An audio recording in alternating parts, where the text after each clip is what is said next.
히브리서 12장 1절에서 3절은 하나님이 우리 신앙의 인생을, 우리 신앙의 삶을 달리기에 빗대어서 표현하고 있는 마라톤 경주에 딱 이렇게 빗대어서 우리를 표현하고 있다라고 이제 말씀드렸습니다. 지금 오늘 우리 본문에서는 특히 인내를 말하고 있습니다. 인내로서 경주를 한다라는 말을 이제 1절에서 말을 하고 있는데요. 근데 생각해보면 너무 당연합니다. 여러분 혹시 달리기를 하는데 인내하지 못하셨던 경험들 있나요?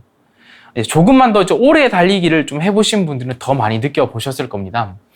예전에 학창 시절에도 뭐 오래 달리기 같은 거 하고, 또 이제 우리 남성분들은 이제 군인이었을 때 이렇게 오래 달리기 같은 거 체력 측정하면 또 경험하셨던 것. 뭐냐면 어떤 한계점입니다.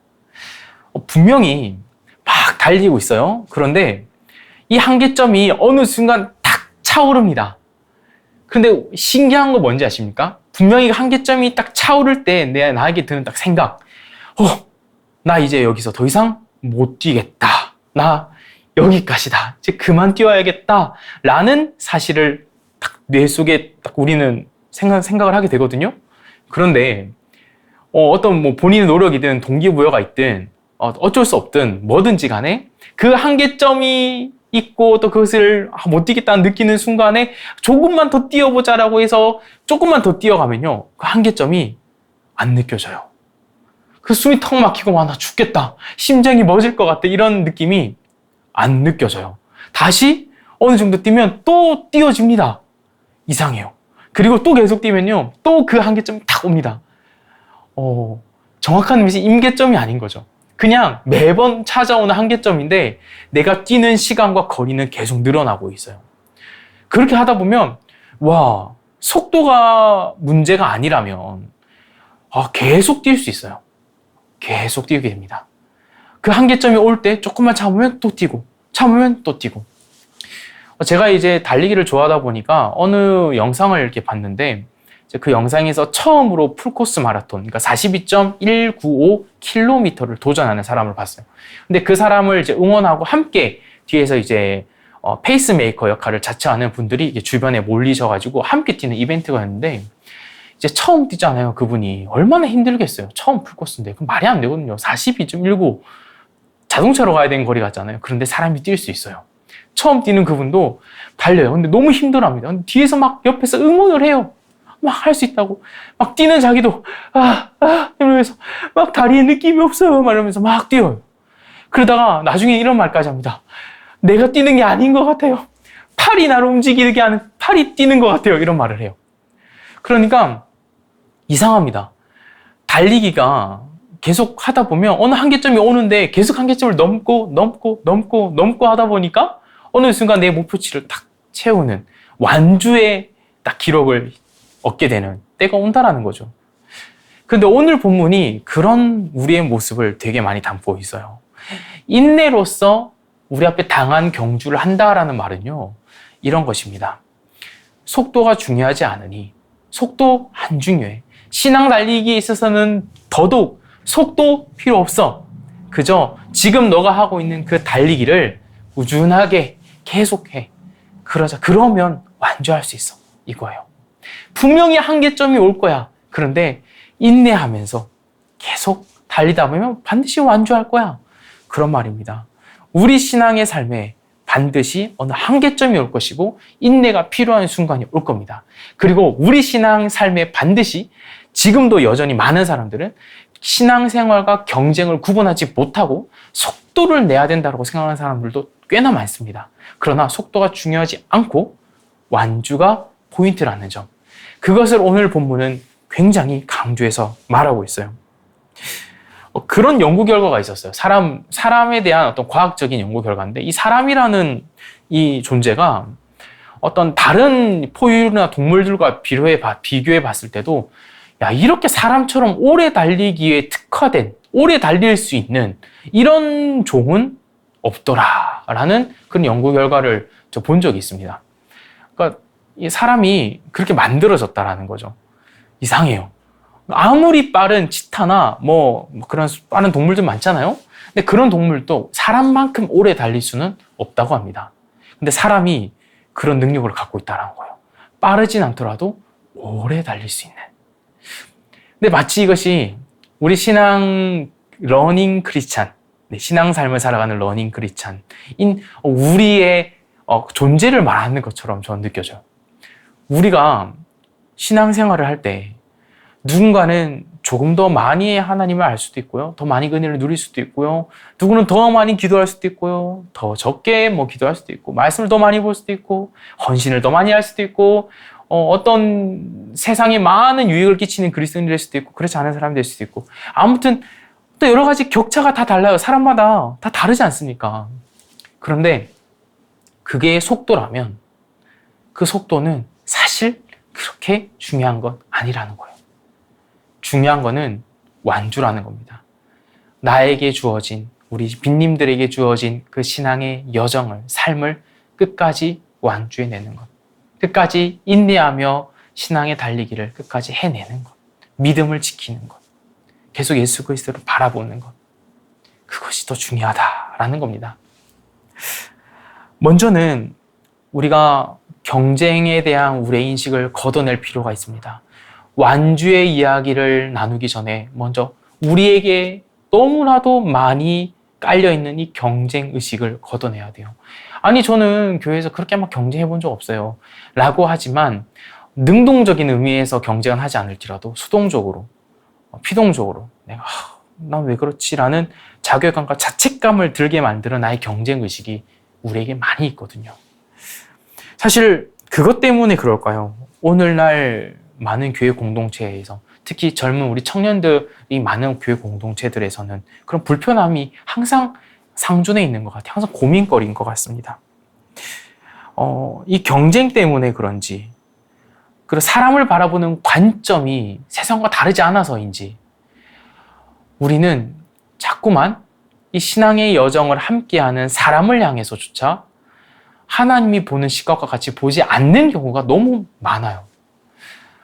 먼저는 아주 대표적인 경우는 교회 공동체 안에서 사실 첫 번째 설교 때 그런 말씀을 제가 나눴었죠. 우리는 러닝 크루 같은 신앙 공동체라고요. 함께 달리는 하나님의 그 많은 증인들의 그 응원을 함께 받고 같은 트랙을 달리고 있는 사람들이라고요. 그런데 그런 의식이 없어지는 겁니다. 서로를 향해서 경쟁하게 되고요.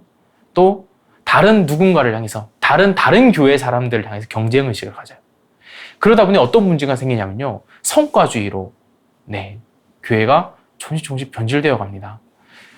제일 대표적인 성과주의는 그 지표는 헌금 양, 그리고 사람 수가 되겠죠. 그리고 그 피해는 오로지 사람이 받습니다. 그 안에 있는 공동체가 받아요. 특히 신앙 공동체 안에서 서로를 인적 자원으로만 보는 경우가 되게 많습니다. 사실 이거는 세상 경영 방식 중에 하나인데 교회에서는 사람을 자원으로 보진 않거든요. 우리는 러닝 크루거든요. 하나님 같은 응원을 받으며 같은 트랙을 달리는 사람들이거든요. 나눔과 섬김과 헌신과 봉사는 자발적이고 기쁨이 항상 깔려 있는 것입니다. 그런데 모르겠습니다. 직분의 차이, 어떤 교육자가 혹은 예를 들어 어떤 리더가 서브 리더, 그 밑에 원들한테, 팀원들에게 어떤 그런 인적 자원으로 보기 때문에 할 수밖에 없는 말들과 태도와 강요와 폭력적인 행동들을, 언행들을 많이 보이곤 합니다. 그것이 우리가 사람이기 때문에 교회 안에 어쩔 수 없는 그런 죄된 요소라고 우린 당연히 인정하고 받아들이면서도 동시에 그걸 해결하려고도 노력해야 됩니다. 무엇이 나에게 깔려있길래 내가 왜 그렇게 행동했느냐? 왜 우리는 그렇게 행동을 했었는가? 라는 거죠. 우리가 서로를 향해 보는 인식이 성경과 달랐기 때문입니다. 인적 자원으로 봤기 때문이죠. 어떤 다른 공동체와 경쟁했기 때문입니다. 근데 그렇지 않아요. 우리는 함께 달리는 사람들이라고요. 헌신과 열정과 이 봉사가 경쟁을 아주 더딥기 쉬운 요소들인 거 아마 많이들 느껴보셨을 겁니다. 조심하셔야 합니다. 우리는 함께 달리는 사람들이에요. 그리고 이 속도는 우리에게 높고 낮음을 부과합니다. 누구는 빠르게 달리고 누구는 느리게 달려요. 결국 경쟁이란 건 속도 경쟁인데 이것은 서로에 대한 체급 차이, 지위 차이를 만들어내기도 합니다. 위기를 나타내는 거죠. 사실 이거 초대교회의 큰 유혹이기도 했어요. 특히 그 1세기 시대 신약 성경이 이렇게 많이 배경이 되는 1세기에는 그 유대인들이 있었고 또 헬라 이방인들이 있었고 또한 유대인이었다가 그리스도인이 된 사람이 있었고 또 헬라인 이방인이었다가 그리스도인이 된 사람이 있었고 이런 다국적, 다양한 민족적 정체성을 가진 사람들이 있었는데 유대교 전통에 무엇이 있습니까? 유대인이 최고다 이거지 않습니까? 이방인은 저거 밑에 있거든요. 깔보거든요. 근데 그 의식이 그대로 신약의 초대교회까지 영향을 미치게 되는 겁니다. 그러다 보니 그 유대교의 영향을 많은 사람들을 의식한 사도 중에 한 명, 베드로가 이제 그런 실수를 한번 하죠. 이방인들과 식사하는 자리에서 유대교적 배경을 가진 사람들이 야고보에게서 온 어떤 이들이 왔을 때 도망갔다, 자리를 피했다. 그 베드로 때문에 바나바도 피하고 다른 사람들도 다 베드로 따라서 피해버렸다. 그 순간 우리 교회는 위기의 질서로 가득한 교회가 되어버렸다. 하나님의 복음의 능력이 역사하지 않는 그런 곳이 되어버렸다. 라고 굉장히 바울이 베드로를 바르게 지적하죠. 그 질책을 받았고 베드로도 그것을 나중에 회개하죠. 그런 일들이 우리에게도 이미 많이 일어나고 있습니다. 우리는 속도 경쟁을 많이 하다 보니 우리는 서로의 높낮음을 인지하고 살 수도 있습니다. 교회 안에서조차요. 누구는 나보다 더 나은 사람, 남보다 낮게 여기고 남을 나보다 더 낮게 여기는 그런 의미에서가 아니라 이 사람이 나보다 낫고 나는 못해. 나는 하나님의 자녀가 좀 난 덜 됐어. 난 믿음이 약해. 이 사람 믿음이 좋아. 그러니까 이런 사람이 더 하나님 복을 많이 받을 거야. 이런 의식. 이거는 전혀 좋지 않은 의식이에요. 성경의 관점이 아닙니다. 하나님께서는 이 성경을 통해서 우리에게 조금도 그렇게 하라고 말씀하신 적이 없어요. 근데 우리는 그렇게 봐요. 왜? 경쟁하는 성과주의에 속도 경쟁에 이 모든 원리들이 우리에게 들어왔기 때문에 그래요. 그렇다면 이것이 우리에게 걷어져야만이 우리는 함께 신앙 달리기를 잘할 수 있어요. 그걸 걷어내는 방법은 다시 우리의 달리는 방식을 경쟁이 아니라 완주로 바꾸는 방법밖에 없어요. 오늘 본문이 말하는 것처럼요. 완주로 바꾸는 방법은 단 하나입니다. 우리가 서로를 바라보고 서로를 격려해주는 그 용어에 인내가 들어가는 것입니다. 내가 누군가를 인내하는 것입니다. 내가 무언가를 인내하면서 섬기는 것입니다. 서로가 서로를 위해 인내해 주는 것입니다. 그래서 바울이 고린도 교회를 향해서 사랑은 오래 참는 것부터 시작했는지도 모르겠어요. 우리는 누군가를 향해서 인내하지 않으면 사실은 금세 경쟁하게 될 그런 욕구가 항상 깔려 있고 그 경쟁이 이기는 사람은 나은 사람이 되고 그 경쟁을 차마 이겨내지 못한 사람은 다 패배자가 되어버리는 그런 의식을 항상 우리는 서로 갖추고 있습니다. 그렇기 때문에 더더욱 우리는 이 인내의 중요성을 생각해야 돼요. 인내하면 나 어떻게 또 참으라고? 어떻게 그 힘든 걸 또 해라고? 그런 말이 아니라 오히려 이 인내가 우리를 바른 달리기를 하도록 도와줄 거예요. 속도 경쟁하지 않도록 참으면서 달린다라는 것을 말이죠. 우리는 그 인내의 표본을 오늘 본문 2절에서 예수님에게서 그리스도에게서 볼 수 있습니다. 그리스도께서 인내하신 방식을 보면요. 인내가 무엇에 대한 인내인지를 우리는 특별히 더 많이 발견할 수 있습니다. 오늘 본문 이제 2절에 보면 예수님이 그 앞에 놓인 기쁨을 위해서 부끄러운 십자가를 견디셨다 말합니다. 부끄러운 십자가가 포인트예요. 여러분, 예수님이 달려내신 달리기는 십자가거든요. 짊어진 달리기의 종류는 십자가라는 달리기거든요. 그런데 그 십자가를 지기 위해서 인내하신 거는 알겠는데 그 십자가의 성격이 그 인내한 대상이 부끄러움이었다라는 겁니다. 다르게 말하면 수치. 왜 수치와 부끄러움이 인내의 대상이 될까요? 이것이 아주 오늘 본문이 말하고자 하는 강조점입니다. 우리가 우리 삶에 적용해야 될 강조점이기도 해요. 사실 이상한 내용이기도 합니다. 지금 성경은요, 우리 달리는 우리들에게, 러닝 크리스찬인 우리 빈님들에게 응원을 해주고 있는 격려의 메시지이기도 하거든요. 동기부여거든요. 그런데 동기부여를 하면서 예수님을 딱 보여주는데 예수님이 부끄러운 십자가를 지셨다라는 얘기를 하는 겁니다. 그냥 십자가를 지셨다 하면 되잖아요.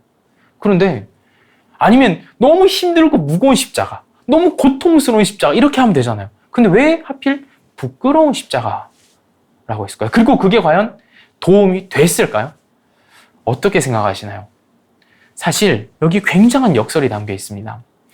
일단은 먼저 이 십자가가 부끄럽다라는 것은 그 시대의 대표적인 십자가에 대한 인식이었습니다. 오늘날 우리는 기독교에 대해서 너무 또 익숙하고 또 십자가가 너무 많이 우리에게 널려 있고 어디에 밤만 되면 볼 수 있는 그런 것들이고 십자가 하면 그렇게 부정적으로 느껴지지가 않아요. 그런데 그 예수님 시대만 해도 그 당시 그리스 로마 시대 때는요, 또 그 당시 이방 사람들, 이방 문화에게서도조차 십자가라는 형벌은요, 굉장히 수치스러운 형벌이었습니다. 고통도 뭐 아주 극악무도한 고통의 형벌이었던 건 너무 당연하고요. 그 십자가라는 형벌 자체가 주는 그 모욕감과 수치는 아주 최고였다라고 얘기를 합니다. 그렇게 많은 역사적 자료가 인정을 하고 있고 그런 연구 결과도 있죠. 그 정도로 십자가는 아주 부끄럽고 수치스러운 겁니다. 그런데 예수님이 그런 부끄러움과 수치스러운 것을 당하셨고 짊어지셨고 그것을 참으셨다라는 것, 그것을 인내하셨다라는 것, 예수님이 부끄러움을 인내하셨다라는 것은 오늘날 우리에게도 여전한 메시지를 줍니다. 예수님이 왜 부끄러운 십자가를 지셨다는 걸 우리에게 가리지 않으시고 다 드러내셨을까요? 그것은 이런 것과 같아요.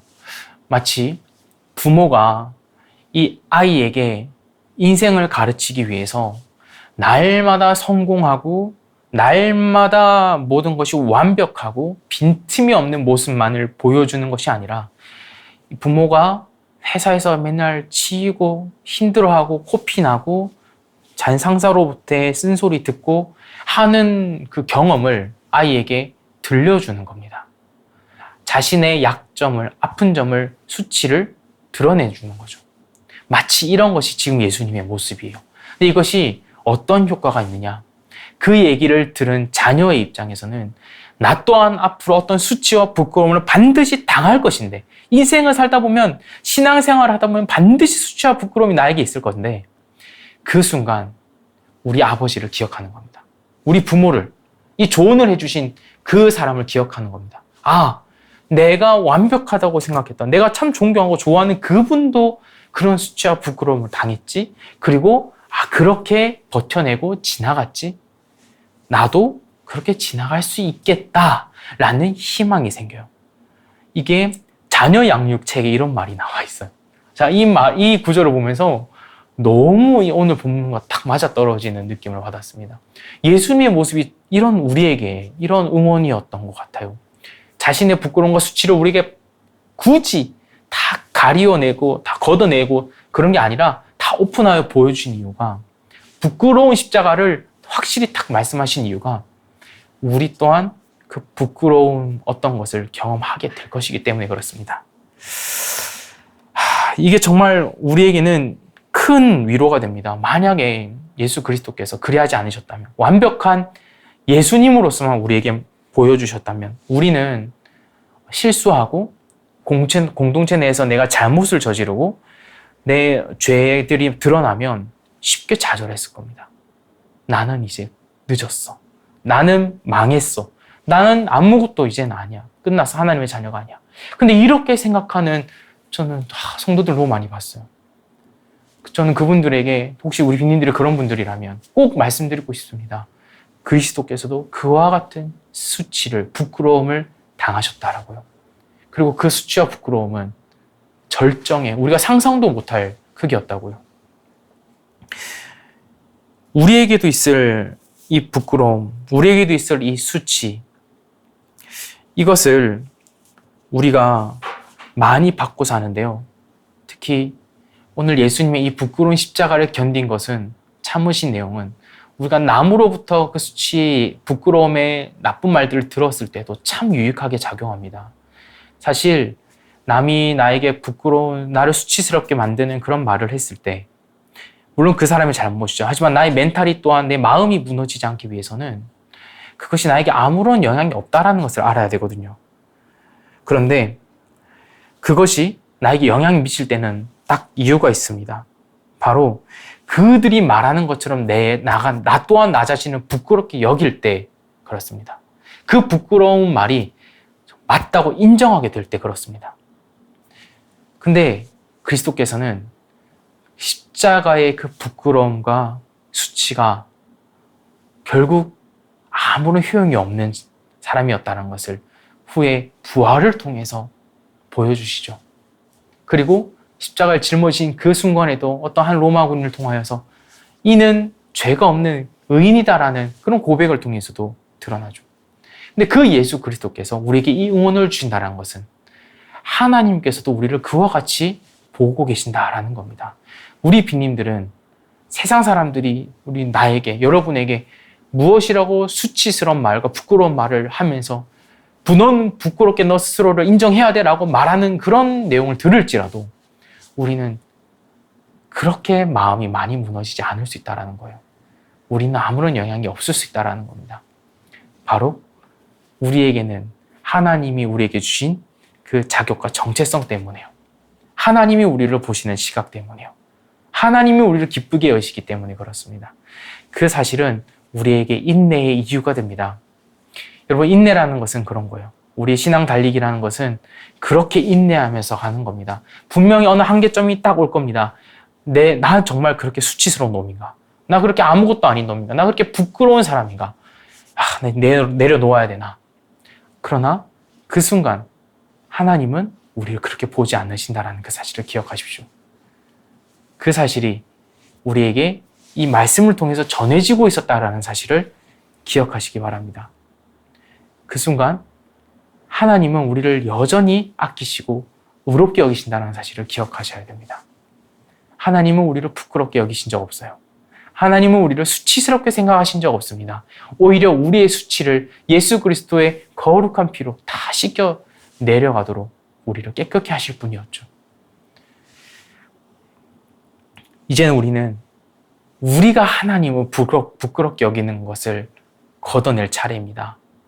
하나님이 우리를 부끄럽게 여기지 않으시는데, 세상으로부터 듣는 그 부끄러움 속에서도 하나님만은 우리를 부끄럽게 여기지 않으시는데, 우리는 하나님과 그 복음과 십자가를 부끄럽게 여길 때가 분명히 있다라는 거예요. 그와 반대되는 아주 정면교사의 그 구절들을 바울이 말하고 있는데요. 갈라디아서 6장 14절에 이렇게 말합니다. 그러나 내게는 우리 주 예수 그리스도의 십자가 외에 결코 자랑할 것이 없다라고. 십자가가 자랑이란 말입니다. 왜 이것을 자랑한다고 말하냐요? 누군가는 이 십자가를 부끄럽게 여겼기 때문에 그렇습니다. 또 로마서에서 바울이 이렇게 말합니다. 1장 16절인데요. 내가 복음을 부끄러워하지 아니하노니 이 복음은 모든 믿는 자에게 구원을 주시는 하나님의 능력이 된다라고 얘기를 합니다. 복음을 부끄러워하지 않는다고요. 그러나 누구는 복음을 부끄러워한다고요. 그 복음을 부끄러워하는 사람은요, 복음보다 더 뛰어나고 더 똑똑하고 더 자랑스럽게 여길 만한 것이 있는 사람들이 그렇습니다.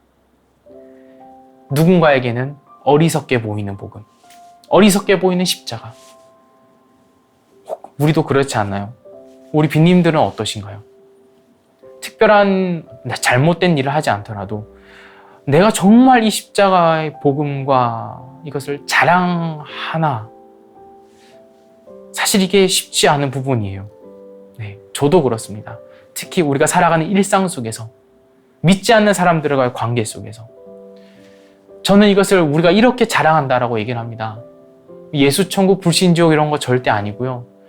우리가 태도로서 언제든지 예수 그리스도의 십자가 복음을 말할 준비를 하고서 우리의 선한 행동을 위한 우리의 노력으로, 적어도 세상 사람들보다는 윤리적으로 뒤처지지 않으려는 노력으로, 그 같은 자세로 항상 말할 것을 가지고 있는 준비된 자세로 우리는 그리스도의 십자가의 복음을 자랑할 준비를 할 수 있다라고 생각을 합니다.